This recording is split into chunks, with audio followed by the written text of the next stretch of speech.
Assalomu alaykum aziz do'stlar. Bu bemorimizda yevingli xalangit mexanik sarvilik. Hozir biz o't yo'liga naycha qo'yamiz. Pikovskiy usulida tashqi naychalash deb ataladi. O't yo'liga naycha qo'yganimizdan keyin, o't yo'lidan yeving chiqyapti mana. Yaxshi ko'rsat. Mana yeving, ya'ni yevingli xalangit bu mana pastdagi o't yo'li bu. Hozir shu naychani o't yo'lida qoldiramiz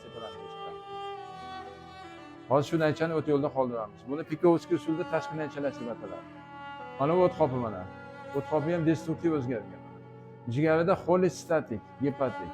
Ya'ni shu mexanik sarvilik natijasida shunaqa gepatit rivojlangan.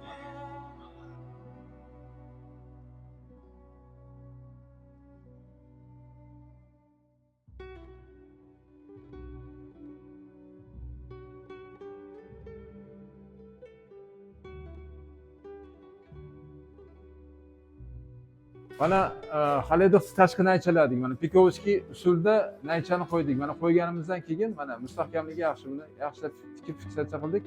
Mana bo'shlig'idan yeving chiqyapti. Bu umumiy o't yo'lida Xalidovda shunaqa yeving chiqyapti. Ya'ni yevingli xalangit bo'lganda bemorda. Ko'rsatamiz bu yerda. Yaxshi bo'ldi, operatsiyamiz.